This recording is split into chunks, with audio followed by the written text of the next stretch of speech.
Hey, everybody. I'm Chad Eckert, and that's Joe Idone. This is the Preferred Lines podcast. Follow us on iTunes, and you can look at us on YouTube wearing matching shirts. The Preferred Lines shirt for major season. It's major time. Here we go again. Yo, U.S. Open, baby. We ready? Dude, we're so ready, and we're ready with a sick, sweet guest this week for the Front Nine segment. Let's not waste a single second and get right to Jason Sobel. Let's go. Okay. Joining us this week is a friend who's covered golf professionally for nearly 20 years. I like to think of my guy here as the hybrid between your traditional sort of golf writer and editor and the new school golf Twitter personalities out there. Dozens of awards and accolades from the Golf Writers Association of America. He's got Emmys. He's got it all. Welcome to the show, the senior golf writer at the Action Network, Jason Sobel. How you doing, buddy? What's up, boys? Thanks for having me on. I like that hybrid description, Joe. That's kind of how I think of myself. I got a lot of hybrids in the bag, so I'm a hybrid kind of guy. I'm like a modern-day Wei Yang. I look at myself. Just, throw a lot of hybrids in there and see what happens. But no, look, it's you kind of have to be these days. I mean, if you're a one-trick pony in the golf media industry, and I hear from people all the time that want to get into golf media. I go, well, you better be able to do everything. If you want to get into golf media and just like write articles for a magazine, like it doesn't really work that way anymore. So I think we all kind of have to be hybrids in some respects. So what's going on, boys? Jason, we're lucky to have you, a real professional podcaster. I don't know about that. What do you mean? I haven't seen the checks yet. I'm real, I think. I'm just faking it. I really am. Well, you do a betting preview each week with Peter Jennings. It's on the Action Network podcast, something that I've been listening to, so you're comfortable with the format. You're on an iTunes product. That's what we are. Mm-hmm. We are going to quick pepper you with some questions. Like you were the rough at Winged Foot, and we are Twitter golf media members. We're just going to go quickly. Just throwing stuff at me. I love it. And then we're going to kick you off and pretend like we know what we're talking about after that. All right. Sounds good. Let's go. All right, so I'll start off. Jason, you've kind of been on the front lines of this new partnership with the golf bet between the PGA Tour and kind of their openness into the gambling world and gaming world, right? What has sort of shifted in the last couple of years in your mind where they've become much more open and accepting of us?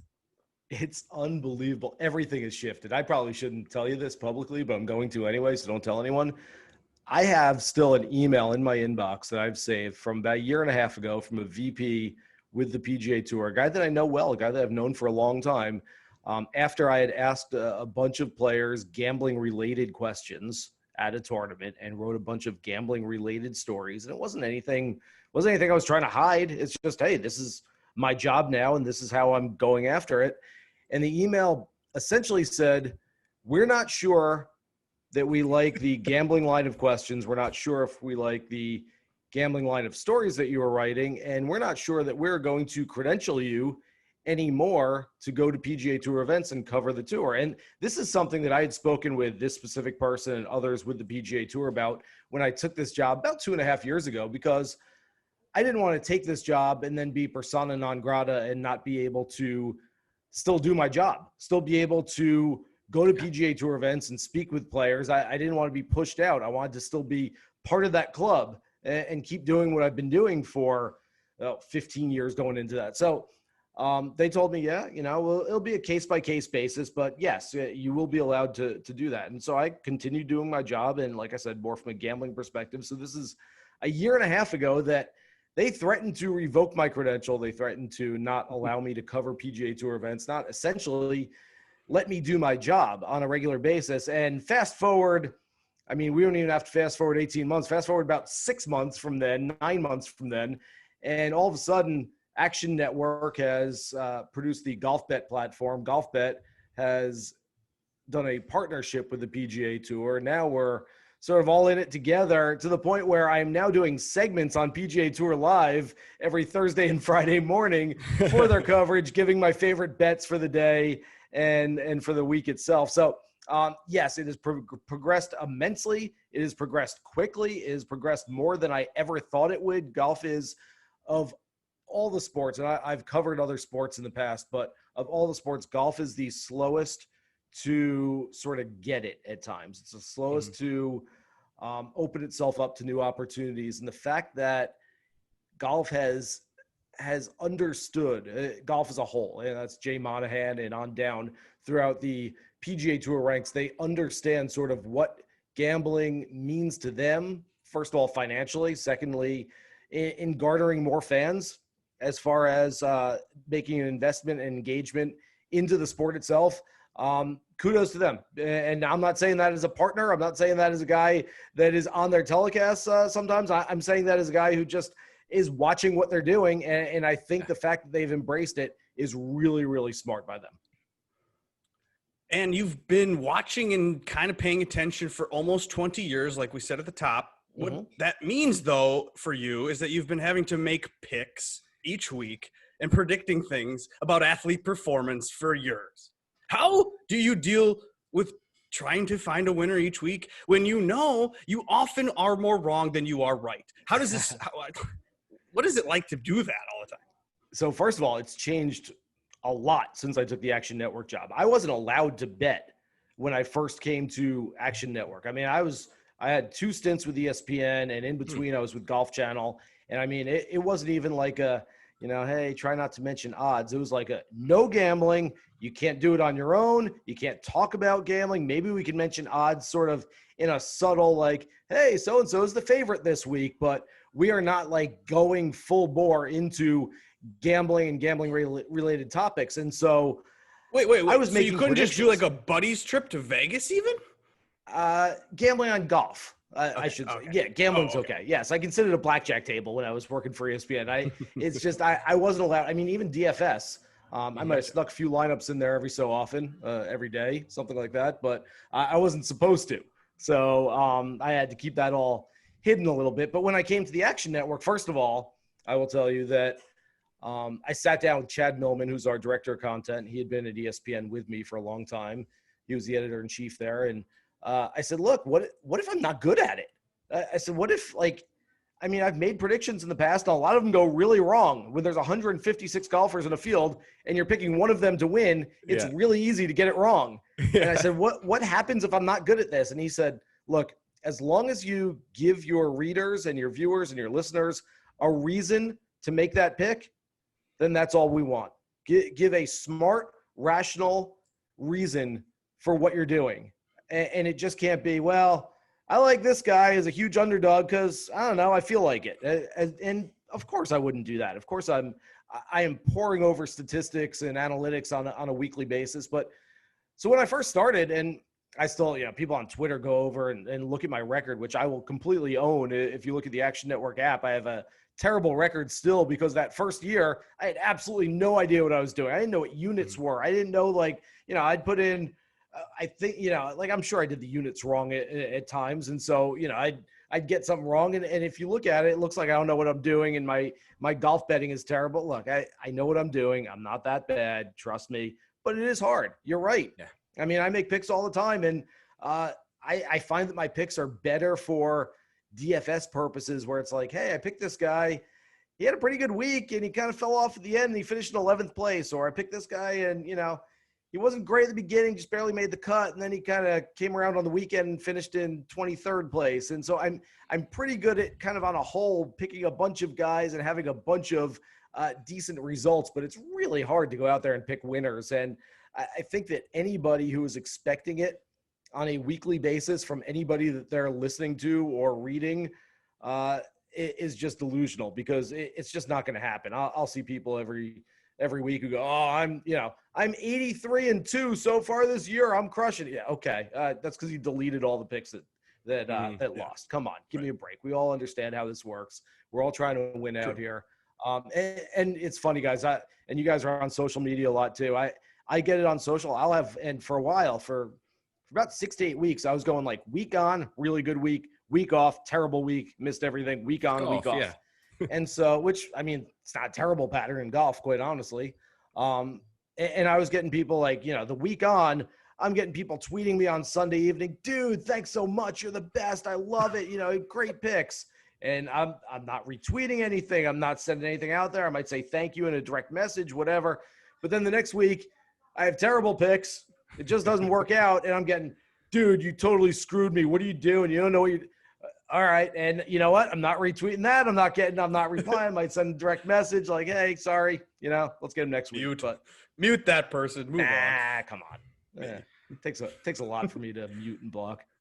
Sure. So as kind of hostile as this sort of golf Twitter gambling community can be, Chad and I we're knee deep in it, right? We're a part of it. Sure. We're kind of like the new kids sitting at the table in this whole thing. And a couple years ago, we were just happy to be there. But now everyone, including ourselves, is very opinionated on structure of events, complaining about the coverage, how they would change things up.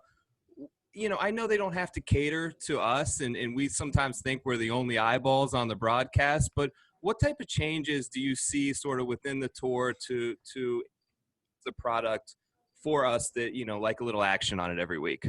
Okay, so a few things here. The first thing to understand as a fan, and I tell people this all the time, that as a fan, when you're watching, whether you're watching the telecast, whether you're looking at PGA Tour protocols, whether you're seeing like how the season is run, anything like that, you are not the number one priority. You're not the number 2, 3, 4, or 5 priority. The PGA Tour is looking out for its sponsors, looking out for its members, looking out for itself before it's looking out for the fans. That doesn't mean the PGA Tour hates the fans and doesn't want to put on a good product. I'm not saying that. But look, there's a mission statement for the PGA Tour. And the number one thing in the mission statement is to serve the PGA Tour membership, not to serve the fans. And so I think you have to realize, when people say, and Joe, I saw you tweeting about, hey, the FedEx Cup should be match play, and here's how they should do it.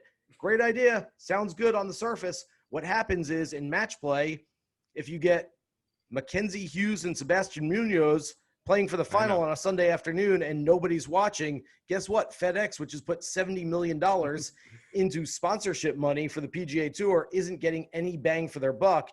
And they're really mad, and they leave, and next thing you know, you don't have a FedEx Cup anymore. And so they have to think of the sponsors more than they have to think of the fans. And in some respects, it makes sense. As far as the evolution of the way we watch golf, the way we ingest our golf on a regular basis, I do think it's changing. It's probably changing a lot quicker than we probably realize sort of in the bubble and in the moment right now. That said, it's one of the things, and, it's very timely that you asked the question now, because we went through the FedEx Cup, which was, a week and a half ago, and it ended on Monday afternoon on Labor Day, which I've been calling for years, and they've finally done it, get out of the way of football season.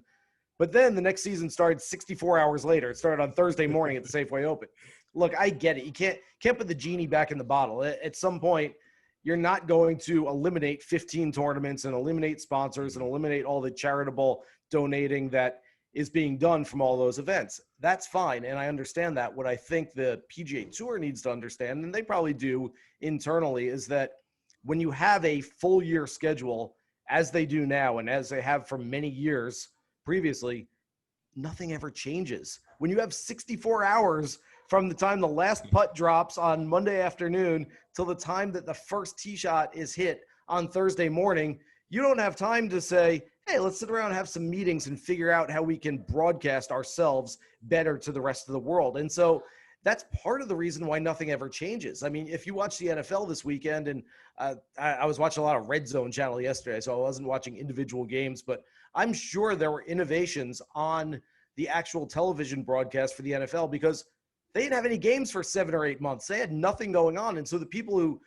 broadcast and produce NFL football games, yeah, I'm sure they're doing other things. And I'm not saying they're not working and don't have anything to do in the offseason, but they have time to make the product better. And the PGA Tour never has that time to make it better. Right. Dude, agreed. That was a great point. Okay, but let's talk about U.S. Open. It's the U.S. Open week, and you have a unique tie to the U.S. Open, a historical artifact. It happened to come into your possession. The winter hat worn by the crazy psychopath who bum rushed Webb Simpson during his trophy ceremony. How did you acquire that thing? Hang on. I know we're on a podcast. I don't know if you guys are taping for video. Oh, no, we like this content. Everybody, we're on YouTube. So if you want to watch on YouTube, Jason is in his studio at home, and he's putting on the hat. Weird hat. Now, how in the hell do you have that? Well, first of all, okay, so it's controversial here. I'll take this thing off. If I kind of move my camera over there. I don't know if you can see. It's behind. Like I have this first prize that I won from the Golf Writers Association of America. One of the very few things I've ever won. But I wrote about 6 months after that incident at the 2012 U.S. Open at Olympic Club, where a guy named Andrew Dudley jumped in front of the podium speech as Webb Simpson was being awarded the trophy and the medal. And we just thought he was a drunk fan with a stupid hat. And as it turns out, he wasn't drunk at all. He was doing this for deforestation. And he was doing his bird calls to basically protest deforestation. And so months afterwards, I somehow, and I still don't remember how, but I somehow got in touch with Andrew, who goes by Jungle Bird, I think, publicly, but I know him as Andrew. Really nice guy. He's got 6 kids, lives in England, very passionate about the cause. And so clearly, I went and I called him and we talked for a while, and he gave me the whole story. And then I talked to Webb, and Webb was great. I actually went back and read the story for some reason. I was looking for something the other day, and Webb had a great quote. He said, first of all, when he jumped in front of me, the first thing I did was look down to see if he was wearing pants. And then I figured it was just part of the trophy ceremony. I just thought that like the USGA invited this guy. I didn't know what was going on.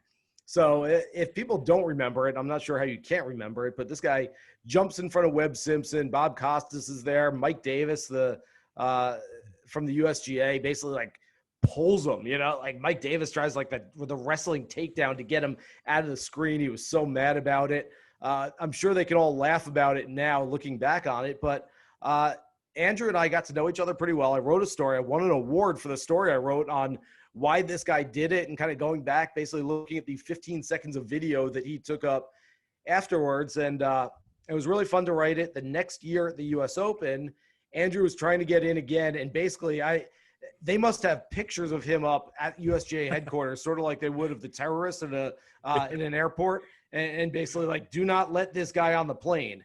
And so he was trying to get into the U.S. Open at Merion the next year. He couldn't get in, but we met at a local watering hole and had a couple of beers, and he gave me this very hat. And so gave it to you?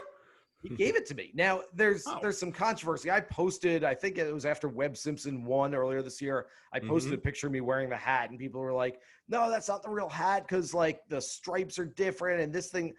I don't know. All I know is he wore the hat, and then he gave me a hat that looks just like the hat that he wore. I don't know if it's the hat. I don't know if it's a replica, but you know what? When a guy wins the British Open, they give him a claret jug to keep for the rest of his life. It's a replica claret jug. When people walk into the house, do they look at it and go, oh, that's just a replica. That's not the real thing. They go, oh, cool. You won the claret jug. That's really cool. That's the coolest hat ever. Very cool. Well, speaking of U.S. Opens, you were on site in 2006 at Winged Foot Golf Club. What's the most important element of a player's game that he better make sure to pack this week coming to Winged Foot? So I'm not sure you can pack it. You either have it or you don't. And it's two things, and it's two complete opposites. I am basically looking for big boys who can hit it a long way and are strong enough to muscle their way out of the rough. Because what's happened, Joe, over the last 4 years is the U.S. Open has changed. This is not your father's U.S. Open anymore. Back in the day, we had winners like Lee Janzen and Corey Pavin and Jim Furyk, guys who would just plod their way around the golf course, hit fairways and greens, don't make mistakes. Look at the last 4 winners of the U.S. Open. We've had Brooks Koepka twice. We've had Dustin Johnson. We've had Gary Woodland. What's the common theme there? They're all Bombers. Big, strong, athletic guys, hit it a mile. And basically the theory, my theory at least, is that they have narrowed the fairways so much at this golf tournament that even your Ches Reeves and your Brendan Todds are going to miss some fairways at some point. So would you rather have Dustin Johnson hitting out of the rough 8 times or Ches Reeves hitting out of the rough 4 times? It's a question you have to ask yourself. So I like a lot of the big hitters this week for that very reason. I just think that, hey, put everybody in the rough, and I'm going to take the big, athletic, strong guys out of the rough more than the little guys who don't hit it that far. Give me some big forearms this week. Give me some of those Paul Casey Popeye forearms to get those balls out of the rough. That said, if you can be deadly accurate off the tee, I like that too. I still think you have a chance. I don't think I would take anyone out of the equation. So there are 4 guys, I believe, in the top 20 in driving accuracy from the just completed PGA Tour season. who I think at least can contend. Webb Simpson, who he can probably, seriously contend. Then I throw Ches Reavie and Corey Connors and who's the other one? There's another one, and then there was Colin Morikawa. For argument's sake, let's just throw more. Oh, it was Brendan Todd. That's who it was, and I'll throw Morikawa in there. He was just outside the top 20. I think he was 28th or something like that last year. So you throw those guys in there, and you say, okay, if those guys can be deadly accurate this week, they have a chance. But I don't want any of the tweeners. I don't want guys who are like, yeah, he's like medium long and he's medium accurate. I just think that's a bad combination this week. You either got to be long and strong or deadly accurate. I want one or the other. Got it. Okay. What about people use course history a lot coming into tournaments to try to figure out who to click? There's really no course history. I mean, it's 2006, 13 years ago. Should we look at Memorial and BMW because the leaderboards were so crazy and nobody was scoring? Or what are you going to do with course form, fit, history? I would certainly look at that. Those were the two toughest tournaments of the summer. And oh, by the way, the same guy won each of those. And that's the same guy that I'm picking to win this week. So there's definitely a potential correlation. Peter Jennings there. is probably picking him too. You think? Pete loves that guy. I'm sure he'll get all the credit. If Rahm goes out and wins That's this true. week, Yeah, sorry Peter for will get the credit, and they'll be like, oh, who'd you pick? And I'll be like, I picked the same guy. I picked it before he did, but that's right. You copied him. I would also look at how guys have played in Northeast tournaments, hard Northeast tournaments over the last few years. Look at the Northern Trust when it goes to a couple of the harder golf courses. And Dustin has played fantastic in that golf tournament. Matsuyama's played well. Patrick Reed, Ricky Fowler. I'm kind of doing that off the top of my head. You look at Bethpage, which hosted the PGA last year. That could have a decent correlation. Obviously not set up as difficult, but Bethpage is just a difficult golf course in itself anyway. And so I would look at some of those New York or near New York type golf courses that are tougher and have hosted majors and playoff events, and kind of start from there and work out from that way. Talk to me for a minute, Jason, about the impact of a fanless U.S. Open, not only sort of on the mentality of some of the players, but also, you usually get some of them, that thick rough, the trampled down areas where you usually have fans, where if you miss by a little wider margin, sometimes you may have a decent lie. There's going to be none of that this week. So you miss the fairway and you're in 5 inches of that thick stuff. What kind of impact do you think it's going to have this week?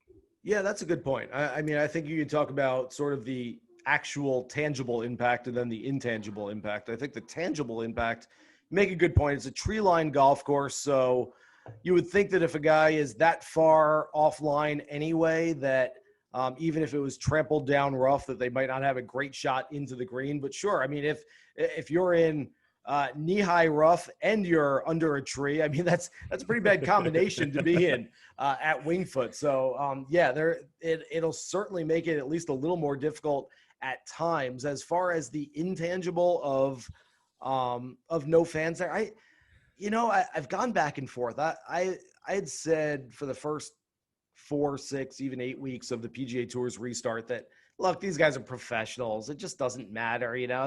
They're used to fans. They're used to no fans. I just don't think it's a big deal.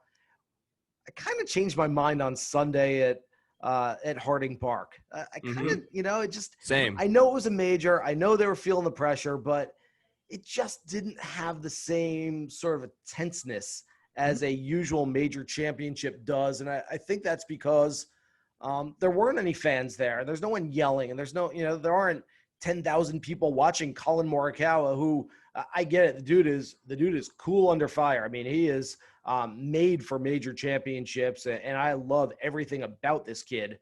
But you're going out there trying to win your first major championship. All of a sudden you throw 10,000, 15,000 people around that 16th hole, and you see what they're yelling at you and what they want you to do.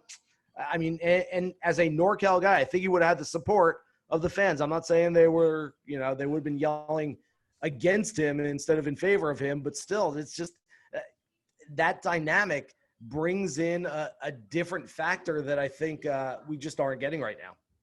We're also getting a weird schedule this year. So then players who typically like to peak at those majors in kind of succession throughout the summer, they're having to kind of adjust and peak at different points. And now we're peaking at the playoffs and then peaking at the US and then we're going to peak at the Masters. How are they going to do this? They don't know how to do it anyway. This is like an old myth. Tiger started this thing like 20 years ago, and maybe some players said it before him, but Tiger basically made famous the quote, "I'm just trying to peak 4 times a year." And we would ask Tiger, and Tiger's like, I can't really tell you. And I'm just working on my game. I'm trying to build up to it. But I have written numerous columns over the years where I've spoken with some of the best players in the world and said, how do you peak 4 times a year? I remember Jason Day. I was talking to him one day. This is probably about 3 or 4 years ago. I said, Tiger's bringing it up again. The majors are coming up. How do you peak 4 times a year? And Jason Day just starts laughing and kind of throws his arms up and shrugs. And he's like, I don't know. He's like, if I'm playing well 3 weeks before the Masters, do I want to say, hey, I better stop playing well and not try to win this golf tournament so I can peak 3 weeks later instead? He goes, I don't know. You're trying to play your best all the time, and sometimes it happens to coincide with a major championship, and sometimes it doesn't. And there's really no rhyme or reason for it. Now, Brooks Koepka might have a better answer than anybody, and I don't think he's given it up because I've asked him before too, and he really wasn't saying. He's like, you just got to go out there and motivate yourself and blah, blah, blah. I mean, the usual Brooks speak that we get from him, but I have yet to ever hear a good, tangible, technical answer from a player as to, oh, here's how you peak 4 times a year. You got to, really rest up for 48 weeks out of the year. Then the other 4, you do this, this, and this. And there's not much difference. So I don't get it. By the way, guys, I wrote a piece once where I spoke with some of the better players on the PGA Tour who had yet to win a tour event. And I said, I've got a theory. I want to run this theory by you. And at the time, this is probably 6-7 years ago. And I remember I talked to Jeff Overton and Brendan DeYoung and Danny Summerhays. I mean, those were some of the guys who were like, those were the Abraham answers of 7 years ago, the guys that were like kind of knocking on the door for that first win. I said, what if you treated 4 regular season PGA Tour events the same way the best players treat majors? And what I mean by that is go in the Friday before, get to know every inch of the golf course, stay in a house instead of a hotel, have your coach there, maybe bring a cook with you, just sort of get yourself acclimated and treat it as if that event is bigger than all of the other events. And the answers ranged from, I think it was Overton. I don't want to throw him under the bus. He was kind of like, I don't know. I feel like I'm good enough to just show up and win on any given week, to DeYoung going, it's actually a good idea. I kind of like that. So I will still throw it out there for any players listening who are knocking on the door for their first win, an Abraham Answer, a Joel Damon. We go up and down the list of guys who are, Finau's got one at least. I mean, he's got a trophy on the shelf somewhere. I don't know what that Puerto Rico Open trophy looks like. Yeah, it's dusty. It's maybe you only get half of a trophy because it was an alternate field event, but. Half FedEx Cup points. Yeah, but so maybe I'm just throwing it out there, just an idea for guys that want to go win that first one. Listen, speaking of first one, we've got a bunch of guys looking for their first major. This sort of 30-1 range on the odds board, I've kind of found to be the sweet spot recently, where we've seen a lot of winners pop up, not only with Morikawa at the PGA, but just in general recently at PGA Tour event. I'm going to give you some names here and just give me the first one that kind of sticks out to you in the 30-1 range. I got Cantlay, Berger, Hideki, Finau, Tommy Fleetwood, Jason Day. Okay. I can probably rank them off my player ranking that I'm working on right now. Cantlay just not in form. I love Patrick Cantlay's game. He's almost never not in form, and he's not in form right now. So I just don't think you can go to Wingfoot and find it. I don't think he's going to play badly. I don't think he's a bad bet this week. I'm staying away from him just a little bit. Jason Day, I was so high on about a month ago, and I really thought he was trending in the right direction for the PGA Championship. And for me, he's kind of fallen off just a little bit. I could see him playing well, but again, not my favorite in that range.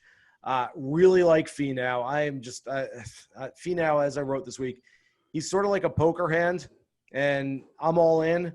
And I don't even know whether I got the nuts or whether I'm bluffing at this point. I don't even know what I have. I'm playing blind. That's a good analogy. And I'm all in. And I don't know. I love the guy. He's, first of all, like a superhuman. I mean, he's just like a really down-to-earth, nice guy to hang out with. And secondly, he's got all the skills in the world. I mean, we talk about the last 4 U.S. Open champions being big, strong guys who can hack it out of the rough. I mean, he kind of fits the profile right there. So I like him a lot. I get it on a Sunday afternoon coming down the stretch. He's in contention. Do you trust him to make some 8-foot par savers to win the golf tournament? Probably not, but I'm sticking with him anyway. I still do like him, and I'll have a little investment on him this week. Tommy Fleetwood, same deal. I mean, Tommy just keeps getting better and better. I like Tommy a lot. The strokes gained, tee to green at the Portugal Masters this past weekend is getting a lot of run right now. His putting wasn't very good, but there's probably no correlation between putting in Portugal and putting at Winged Foot anyway. So I like the fact that he's hitting the ball really well. I think I'm missing a name or two off that list you gave me. Who else was on there, Joe? Like Hideki? Hideki. I like Hideki a lot too.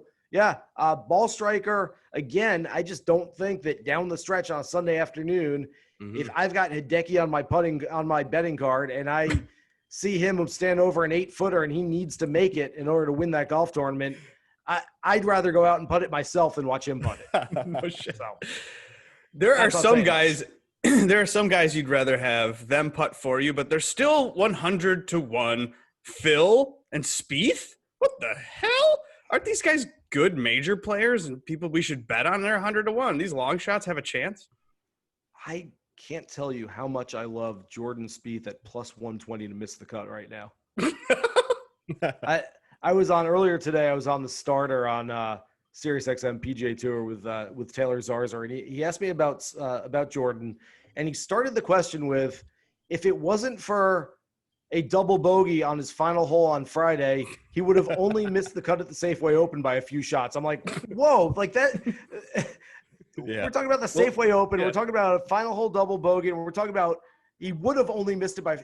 Come on, man! Like he cannot get the U.S. Open right now and do any sort of damage. That's it. And I'm not trying to pick on Jordan. I'm a huge Jordan fan. I've known Jordan since he turned professional. I know his parents really well. I've hung out with his brother and his sister. We've gone fishing together. Like I love the Spieth family. I want him to play well. I am not trying to pick on him. I am bullish long-term. If he's a stock that is plummeted from its all-time high, I am buying low right now. I don't think it's ever going to get back to where it was, but I do think that at some point it's going to move up. It's not going to be this week though. So fade Spieth.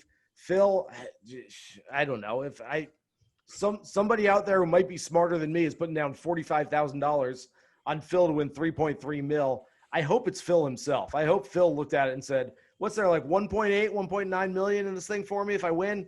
I got to juice that thing up a little bit.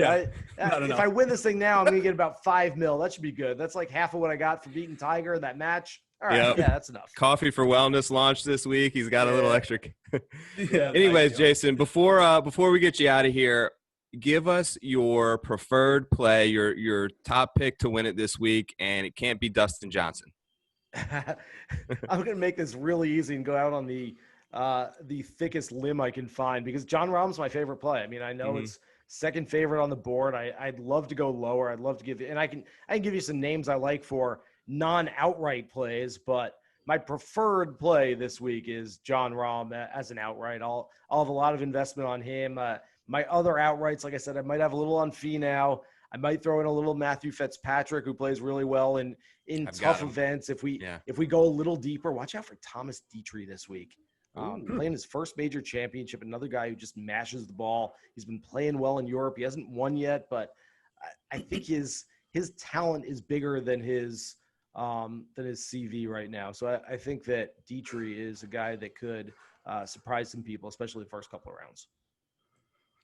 Okay, Jason Sobel, TAN on Twitter. Remind our measly viewership where they can find you if they're not already for some reason familiar with you. I'm trying to hide. I don't want people to find me. Are you kidding me? It's Jason Sobel, TAN, like you said, on Twitter. All my stuff is on Action Network, the Action Network app, the Action Network website. By the way, and if you don't have the app and you're betting on stuff, you're doing it wrong. And I tell people all the time, we can't bet through the app. There are promotions and all sorts of stuff, but track your bets. I mean, it's football season. We're all betting on football too while we're watching the golf. It's tremendous. I mean, you get like real-time updates of your specific bets. It's like having, a scoreboard personalized just for you for your bets that day. So it really is. I think it's a great product, and I'm not just saying that because I work there, because I would just skip over that part. I would just say you find my work on Action Network, and I'd skip over the part about the app if I didn't think the app was good. But I think the app's really good. So I encourage everyone to check that out. Yeah, all our coverage on Golf Bet and podcasts. I'm going to be doing pregame shows for SiriusXM PGA Tour, which is now called US Open Radio for the week. They changed it just for the week, but that's what it is. It's SiriusXM PGA Tour. So I'll be on there throughout the week, and yeah, that's it. And otherwise, just trying to hide and see if I can get some sleep this week. But I appreciate you guys having me on. Very cool. Thank you so much, brother. I appreciate you as always, and we'll talk soon. Best of luck with them bets this week. Thanks, boys. All right. Oh my God. Like that was a real interview. That was awesome, man. He was fantastic. Had some great stories, and he's basically inside the ropes as you can get, huh? It was fun to actually ask someone that really knows answers. It's weird. Yeah. But all right, shall we crack the beers that we got and open that betting board? Let's go. Here we go. If you're lost and confused and you don't know where to begin because it's NFL season, or you're an NFL person trying to get your bearings on golf and maybe want some action for this weekend, we can point you towards a spreadsheet, Joe, that I did. I made another spreadsheet with all the convenient information all at once click. So you just go to Google Docs, you find odds, DK price, OWGR, my positive, my negative sentiments on each player, doing that for free. So find that stuff. Go check that out. Check that out for sure. Pretty much everything you need to know heading into this week in one little convenient Google Doc. Perfect. There you go.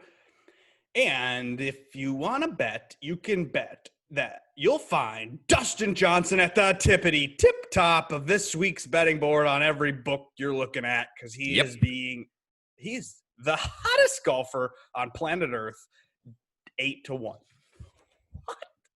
In this field. 8-1. My God, Joe, that is insane. That's like what you get for Bryson at the 3M or the Rocket Mortgage. It's a hefty price. Certainly given the field and the magnitude of the event, there's no doubt about that. There's a half dozen guys, Joe, under 20-1. So let's hear there's some depth in the top of the board. John Rahm, Sobel's guy, 10-1. I guess he's betting 10-1 because he says he's on John Rahm and he's looking at 10-1. You got JT right now at 12, Rory at 14, Xander at 16, and the PGA champion Morikawa at 18. Oh my goodness. How are you? I mean, it's probably priced appropriately. Yeah, it's tough to really isolate some value in this range. I mean, you have every reason to like Dustin Johnson. If you're interested in reading a little more, guy Jason Sobel, he wrote an article today about Dustin Johnson and how he hasn't had really any success in majors coming in as a favorite. He's like 0 for 8 and really has no good finishes within there. I think his highest was like 1/3, but there's a number of missed cuts in there as well. If I'm going to I can see Rahm and Thomas. The one guy I'm looking at here is Rory, just because I feel that 14 is a good number for Rory. I'm a little bit worried. I listened to Mayo's podcast with Justin Ray, and he said that Rory has never won an event that the score was lower than 14 under par, which means Rory loves his birdie fest. This is not that. I think we're getting an over par winner this week. Mm-hmm. You can call me out on Monday if I'm well wrong on that, but I think it's going to be +1, +2 is going to win this thing. The rough is up. It's going to play tough. If you look back at the course history of 06, I like Rory. If I'm going to bet anyone, I have not taken a single guy. I'm sort of shifting my focus a little further down. What about you, pal? What do you got? Well, if you're going to make me choose one of these names, I'm not choosing any of them. They're not very appealing to me. I'm going to go down the board and bet there. But, Joe, we do these things. We bet prior to this week, on this week, because the books offer it. The books are offering things months in advance. And you've been an advocate of doing that, so I kind of started doing that. And What'd you catch? I got JT at 16, so not a huge difference, but I feel like, okay, that makes me comfortable. He's at the Xander number. And I got 22 on Xander. So he's at 16. I got a 22. So little juice there. So if, to choose now a 12 or a 16 on those two guys, no thanks. Yeah, you're catching on, man. That's how you do it. You catch a couple points. Listen, going from 12 to 1 to 16 to 1 is a big difference. It's like a 25% jump. So while it's 4 points, it matters. So good work. Well, today, if I have to bet, I'm going to bet these numbers that are down here. I'm going to bring my money to the list of names below. And in the 20s, there are two. Bryson at 22 and Webb at 28. I didn't take either, but can Bryson snap back and overpower Wingfoot? I'm going to say no. I don't like Bryson this week. Haven't seen the form. I don't like Webb this week either. I know there's a lot of people that do. I'm totally overlooking this range as well. And Patrick Cantlay is the other guy. See, there's some 30s out there, but he's at 25 on the one I'm looking at now. I don't like any of those three guys this week. And I'm going to start at 30 in the 30 range. What about you? You got any of those three? No, same thing. I mean, anything can happen. Okay. Anything can happen. Like Bryson could show up, Webb could find every fairway, and Cantlay, is a good golfer. So anything can happen. But I think there's more value in the 30 range. And that's where I started peppering my card. So again, we've probably got a lot of the same guys that you will soon find out. Okay, cool. And I'm sure they're going to win, all of them. But no, 30 to 1, you have somewhere Cantlay, but sometimes he's lower than that. You got Berger, Decky, Finau, Fleetwood. They're in the 33s, and then you got like a 35 on Day or Scott. But like I said, being now a disciple of the Joe I coaching tree, I got Berger at 40. So I've got a couple points on Berger. And then I got a couple points on Finau board, man. I was sleeping because I took Daniel Berger at 30 to 1, and I still like it. He is hitting a ton of fairways. Since February 1st, he's played in 11 events, and he's top 10 in 7 of them. His last 10 events, he's averaged gaining 7.2 strokes on the field. That's an astronomical number. And really the consistent thing that I'm looking for this week, look, when you are going to attack an odds board like this, you've just got to have a theory and stick to it, whether you're right or wrong. Mine is going to be guys who play difficult golf course as well. I'm not really leaning on recent form because we've seen a ton of birdie fest, so I don't really glean much from that. This is not that. We don't have any course history, so I'm looking back through the history books at really difficult golf courses. You've got Berger, who's played the Honda well. He finished 4th. That's the second most difficult course on tour. Colonial, actually, the Charles Schwab last year was the 4th toughest on tour in 2019. He won that event, obviously, we know. Heritage plays pretty tough usually too. He's got a 3rd there. And then you look back at Shinnecock Hills, right? I think that's the perfect comp this week. It's going to look much different on TV than Shinnecock Hills, but he went off in the final group there at Shinnecock. He's in great form, plays hard golf course as well. I'll take the 30 all day. Well, and he's motivated to get in the Masters, so he's got to win it, doesn't he? I don't even think they're going to accept him if he wins it. Oh yeah, I thought I saw that, but then I was like, no, the Masters, like, I know they're the Masters organization, and they make their own rules, blah blah blah. Yeah, like they gotta put Berger in if he's the U.S. Open champ. Like, give me a break. But okay, Finau 45 on my betting card when you can find him at 33, dude. Yeah, I don't know why. I don't know how. And I took a 33 on Finau. Just beating me left and right. But same thing for me there. Hard course narrative. Look, I listened to his podcast. He said that he hates Birdie Fest. He loves courses that play difficult. 5th at the BMW a couple weeks ago. He's played well at the Schwab before. 4th at the PGA. 8th at Memorial. Finished really good at the Open Championship last year. He was in that final pairing with Daniel Berger at Shinnecock Hills. So look, 33 to 1, Finau.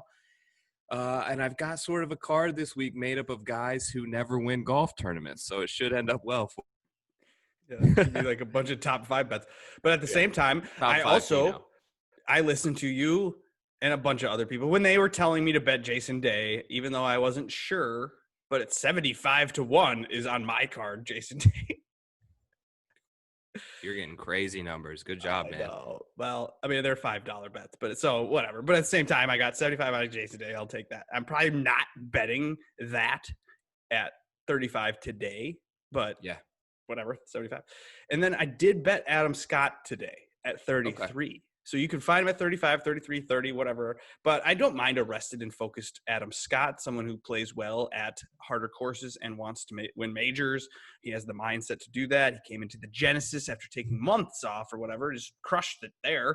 Has the pedigree to come in and, you know, we know what he's capable of doing. I saw him at the BMW when it was just a massacre, doing all right, plotting along. After round 2, he was like 20-1 still. So I fired off a live bet on him. He didn't come home.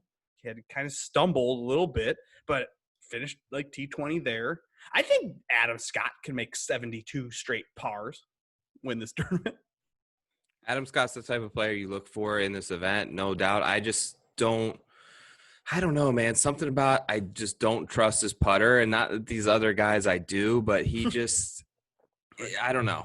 I just don't know. I haven't seen enough of him to have a real opinion. The truth is, Joe, if they had a good putter, they would be 22 and not 32.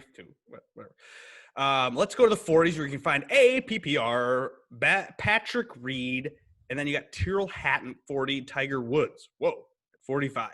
And actually, Joe, this is the first event since Tiger has played since the restart that I will not be betting him.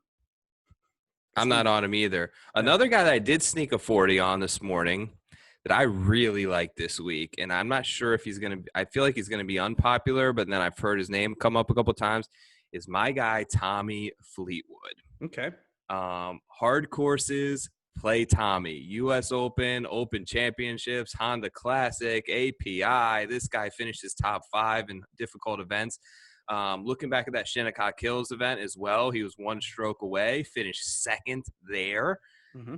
I saw some stuff I'm a sucker for Instagram, these guys' accounts when they do grinding, but he went back over to Europe with his longtime swing coach, put in some grind sessions, said he was getting back to basics there, and then shot a smooth little 7 under in Portugal on Sunday. He gets over here this week. Love Tommy in New York. Love him at hard events. And how can you not root for Tommy Fleetwood? He's great to have on your card at 40-1. But I'm totally on my card too. Over Tiger. You got him on your card? Good. Yeah, I took Fleetwood at 40, yeah. Of course. And then I've got Patrick Reed at 80, actually. So that's my one future that kind of panned out on this. So I do have an 80 on Patrick Reed. I hate that he's not accurate at all off the tee, which I think is going to get him in a lot of trouble this week. But if you're not accurate off the tee, you have to be a world-class scrambler to compete, and Patrick Reed is that. He may be the best on tour. Grind fest out there, difficult. You just got to kind of plug your way through pars and make things happen. U.S. Open, Captain America. Fire away, baby. Yeah, dude, he wants it for his trophy shelf. I've heard that from Patrick Reed that he's working on his trophy shelf, which is what I call on the Fantasy Golf Pod working on your Wikipedia page, where you just want things so that your kids look at it later and they think you're cool. But anyway, 50s, Fitzpatrick at 50. You got Rose, 55, and Casey at 55. And I love this Casey at 50 or 55. I'm very confident that that's a good bet. He's made a career, Joe, on driving accurate and far. He's the leader in total driving on tour, like, since the beginning of time. Like, Paul Casey, just that's what he does. And he knows it. And he knows this is his time to shine. Joe, he's 42. Paul Casey's time is running out to win a major, and he just was there at the PGA. He's like, he knows. He was there. He's peaking at the right time, which Sobel would tell us that this is bullshit. But at the same time, I think he knows, like, I need to peak. I need to do well. And the books at 55 don't respect Paul Casey because he's a non-killer. He's never won a major before. Mm-hmm. That's why he's 55. But 55, that's a great value to me if you look at him compared to Fitzpatrick or Rose or even in the guys in the 60s and maybe even even Tiger. So Paul Casey for me. I went with Fitzy. I'm sort of partial to Fitz, but I'm going to sound like a broken record here, but plays hard golf courses really well, man. This guy has back-to-back like 12ths at U.S. Opens. Finished fifth at the BMW. Places he really, when you look at his distance, doesn't have much business competing at. He does it because he hits fairways. In particular, the harder that it is to hit a fairway and the more penal that the rough is, the better he is at hitting fairways. So I sort of sorted fairways gained on Fantasy National, and I plugged in U.S. Open sort of like conditions, and he was top 5 in fairways gained when you sort of filter that in. So he's hitting fairways. I know he's been there for 2 weeks, I think. He was out practice round, I saw 2 weeks ago with Dan Rappaport. So I like Fitzy, man. It's a good spot for him, and he's never won a PGA event. So none of these guys have that I'm taking. I don't care. They wouldn't be these numbers if they had, but that's the narrative I'm going with this week. A bunch of guys who will probably all top 10 and none of them win. But then you can hedge yourself on Sunday like we like to do. Yeah. Let's look at the 60s. You got Hovland. You got Fowler, Ricky Fowler, the guy that's like, well, I guess he's junior Paul Casey because he's never won a major, but everyone expects him to. So 60-1 on that is kind of crazy for Ricky Fowler. Wolf and English, 66. And of course, Joe, how am going huge on Matthew Wolf. $15 will net you $990. Let's do that, right? I'm in on Wolf. Big time. I think on Matt Wolf. Dude, he's the most talented human of like almost of every human on earth. Like I think he's one of the ones where I just go back to his college days where just always showed up, did actually get in contention a ton, and then sealed the deal. Like that requires something inside of you. Like we've seen others not do that. He just likes to compete. He likes to win. And I remember watching the press conference when he was introduced with Hovland and Morikawa and Sue. They were acting like it was fun. It was cool. And I could just see, though, in Wolf, he exuded the confidence. He was just nonchalant, sipping a smoothie, like a total boss, just chilling. I think he's just like the next guy, the next DJ to me. That's what he felt like. And I truly wouldn't be surprised if Wolf pulls a Morikawa, gets his major in front of no crowds and no pressure, no adrenaline.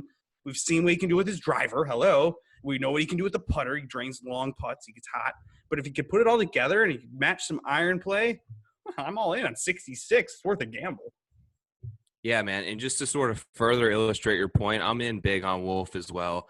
I put out earlier on Twitter sort of a little matrix I ran comparing sort of driving distance and driving accuracy and seeing where guys fall out. He finished second, was the second rated guy having the entire field behind only John Rahm. And he putts drastically better on polo grass. There's big splits there. That's what we have this week.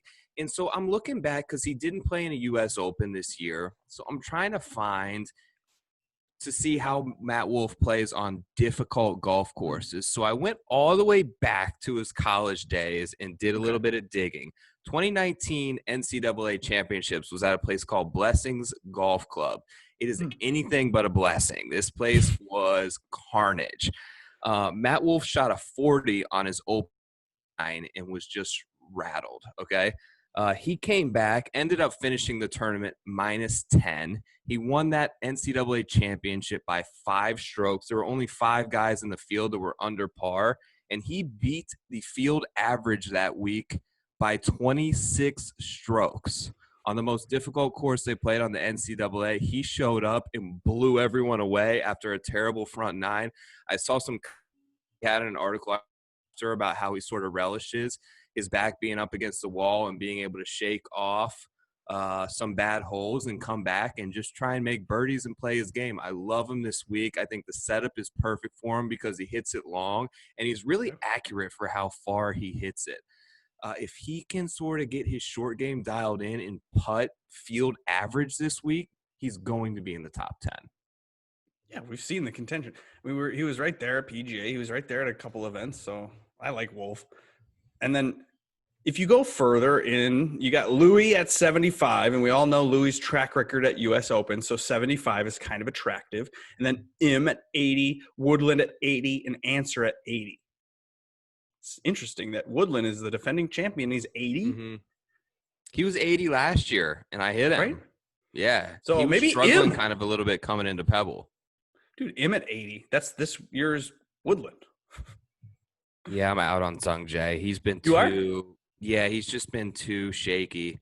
Okay. It's been hard, and it seems to be he plays drastically better on Bermuda grass Bermuda. on the Yeah. greens, and I just feel like he's going to be really out of his comfort zone this week at a course where his confidence isn't all the way Sure. there, and he knows that he has to play almost perfect going into it to compete and shoot good scores.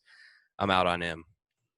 Dude, I think I'm gonna take him and Wolf at every major and for the end of till the end of time. And I mean, if 80's, $2 on 80, Yeah. it's like I'll take that. It's not that it's the brand or whatever. Like, oh, you recommending brand plays because there's always like I'm always on the same guys, but at the same time, it's really not.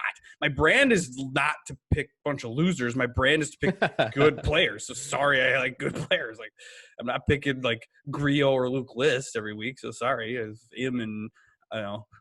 Horschel, oh, that's the worst brand to have. It's like he's a grinder. Reed is a brand, or maybe because like, okay, sorry, but yeah, I don't know. He's like sneaky good at total driving, where you're accurate and long. He is. That's something you need.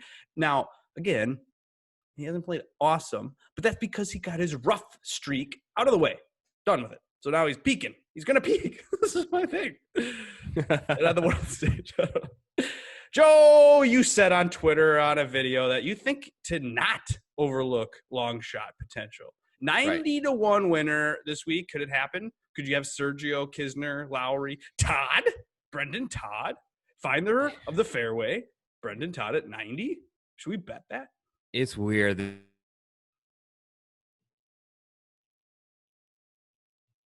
And Todd is kind of going to compete this week, but I kind of consider Wolf a bit of a long shot there. So I'm going to sort of latch onto that. I did put a small wager on Martin Keimer at 125-1. Okay. And I have a couple bad numbers from futures earlier. It's kind of rare for me, but I had 150s on Cam Smith and Danny Willett, who I liked a while ago. They're both at 200-1 now. Ratchet up the difficulty, and I can see them playing pretty well. They're generally pretty accurate off the tee. I don't know if they're long enough to compete here, but good scramblers around the green and can both get a really hot putter.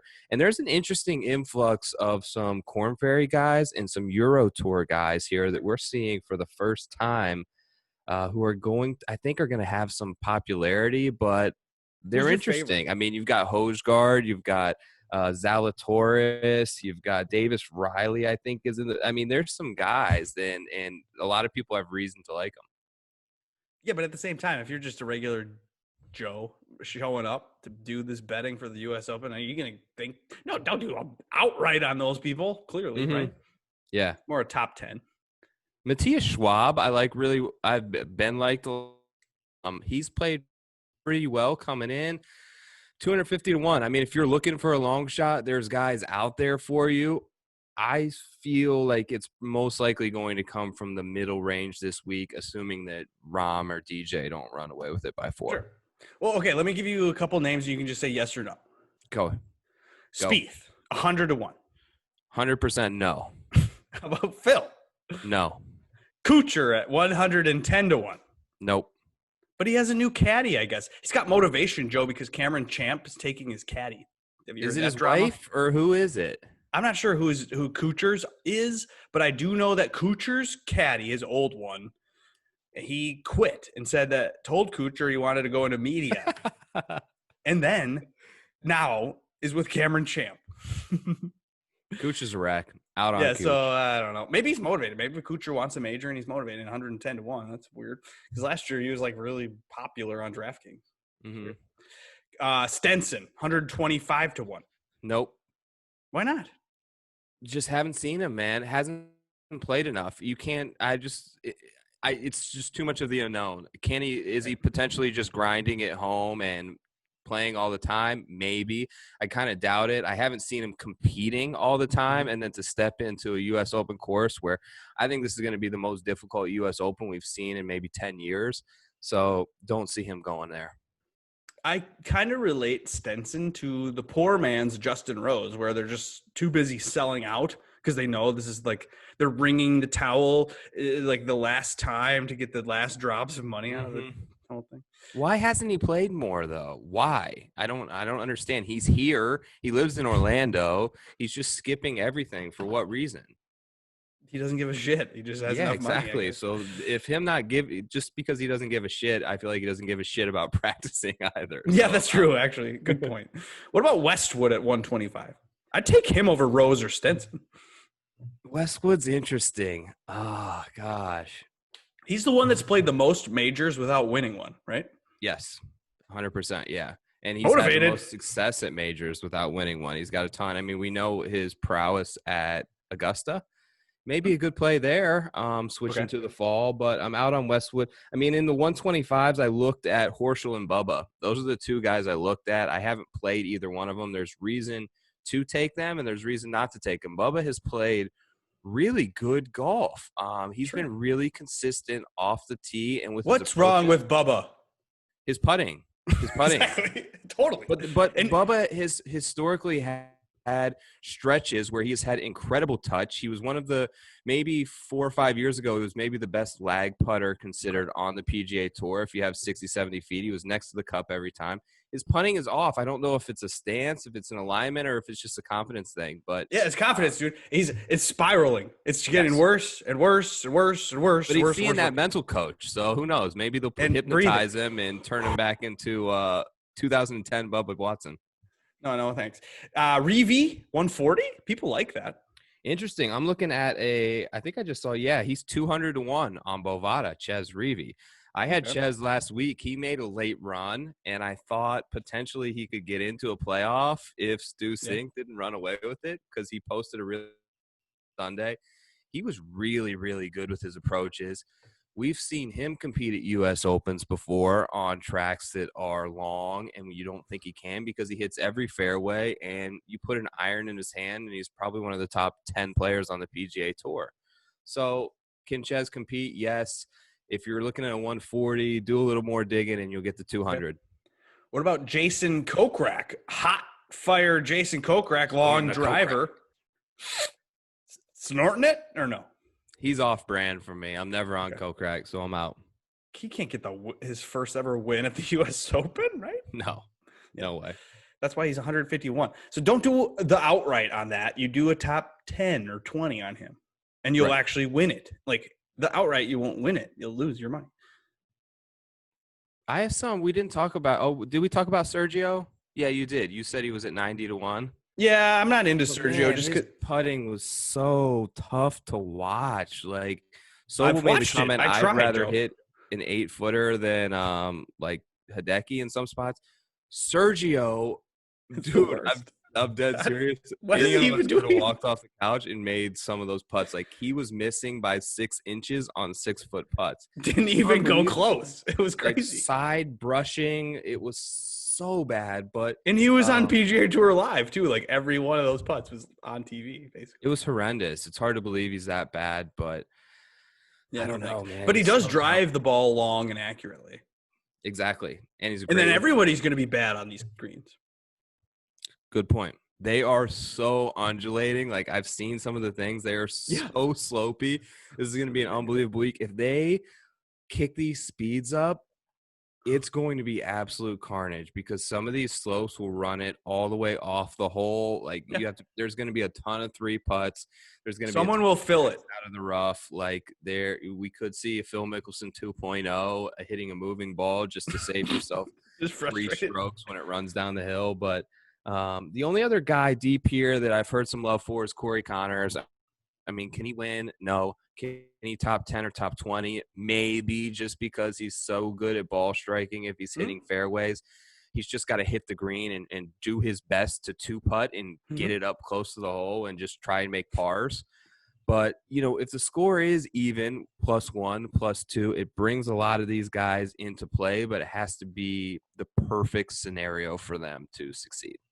And, everyone's like, oh, well, they just need to hit pars. That's wrong, because they're going to have double bogeys and bogeys. So they're going to have birdies. So, you have to actually hit the fairway and then get lucky with that long iron shot to where it's close enough and you get lucky with the putt. That will have to happen. And I think, honestly, at 275-1, you can have Charles Howell III. Same number there, but a guy who is long, accurate. Keegan. Okay. Don't exactly. Keegan. Yeah, he's like right. These guys who, they come across a good putting week. They're experienced. They've played on the tour a long time. They've been in a ton of U.S. Opens. Can they put together a top 10 or top 20? Yeah, of course they can. Okay, Joe, that's about enough of the names and the reasons and all of that and Jason Sobel and his opinions. What about your card? Are you going to give us your preferred plays of the Sure. week right now? Absolutely. So I have not taken anything at the top yet. I will be taking something, but I'm still figuring that out. Okay. But what I have is Berger at 30-1. I've got Finau at 33-1. I've got Tommy at 40, Fitz at 50, Wolf at 66, Keimer at 125, and I have a couple of futures, but I've got that Pat Reed out there, but those are what I have on the active board. Who's on your card, buddy? I'm on my card. You can find all the names that I have on the spreadsheet that I just talked about earlier. I'm going to tweet it through the Preferred Lines Twitter account, but you can find it on the Twitter account for Fantasy Golf Pod. It's got a tab at the bottom that has my specific bets. So go and just click that, give us a view on that, and give me some feedback on that. Maybe reshare that thing. And someday, maybe I can make some money for the amount of hours and time I put into this, and my wife will not look so down upon me. Yeah, well, maybe we'll get some ears from the Action Network with Sobel on this week. You never know. Listen, we put a lot of work into this shit, don't we? Dude, I do. I seriously do. This is like don't another always job. pick winner, but like he said, nobody always picks winners. It's golf. There's 156 guys in the field. You're trying to pick one. It's almost impossible. But we appreciate everyone who is a fan and subscribes and listens and downloads. What do you say we give away a couple golf towels? You want to do it? That's what we're here for. If you've waited till the end and you're a true champion, who do we want to give it to? How do we do this? I'm going to scroll through the feed here. I've got some people who gave me some long shot picks. You give me a stop, and we'll give away a couple towels. How many? 2? Let's do 3. Okay, 3. You have to listen. If you don't listen to the show and download and subscribe, then you're never going to know you won. We've had that happen a couple times. So I know. All right, I'm going. Ready, stop. All right, so I've got Brad, who picked Matt Wolf. I like that. At the Next Universe. Brad, if you're listening to the show, DM me. You won yourself a towel. He probably won't need it because he's going to cash that bet. By what we're telling him. All right, I'm going again. Stop. Fatso Copland. This guy's cool. I talked to this guy. I've known that guy. Yeah. Guys call girls. Said Camp Champ 220-1, Hovland 75, Wolf at 90. I need this guy's book. Hello. Oh wow, I like that. Fatso, you got yourself a towel. Hit me in the DMs, buddy. One Last more. One. Stop. Jose Rojas. Wait, he's disqualified. He picked Morikawa for his long shot. Sorry, Jose. That doesn't work. That's not a long shot. 20-1. I know we can go 66. That's about as good. All right, I'm going right under him. Okay. Samuel Lane at the Lucky Swine likes Connor Simi at 1,000-1. Who? Ojgaard at 220-1. So those are some long shots. That is awesome. Samuel, wherever you are, thanks. You won yourself a towel. And also, so we'll figure out the logistics of this tomorrow, but Sobel texted me. He's going to let us give away some Action Network swag. So I think you should have to retweet the link to the show tomorrow. We're going to figure that out. Just keep tabs on the Preferred Lines. No. Here's the truth. Here's the truth, right. Joe. You and I know who we like and who are fans of the pod, who've supported us. So if you are one of those people, continue to do that, and I'm going to reward you. We'll just pick you out personally because that's what the truth is that there's the real supporters that deserve the stuff. So retweet the shit out of the thing, and then we'll know you're one of those people. We'll know you're the one. Yeah, we know who's subscribed. We know who's listening. Exactly. Good call. And but yeah, some Action Network swag. Jason Sobel, you are the man. Not only did you bring the heat in the interview, but you're also just allowing us to give away some shit. That's brilliant. He's the man. He had some great stories, man. Not often you can try to talk shit about Jordan Spieth on a guy who tells you he's been fishing with his entire family. That's amazing. Awesome. Great work by everybody. Thank you, Joe, for joining me again on this week's version of the Preferred Lines podcast. Like, subscribe, rate, and review. We'll see you next week for, I don't even know what it is. Is this Sanderson? Punta Cana, I think. Oh, my God. That's right. Big one. Oh, But hey, Wingfoot this week. Enjoy the carnage, gang. Peace. Peace.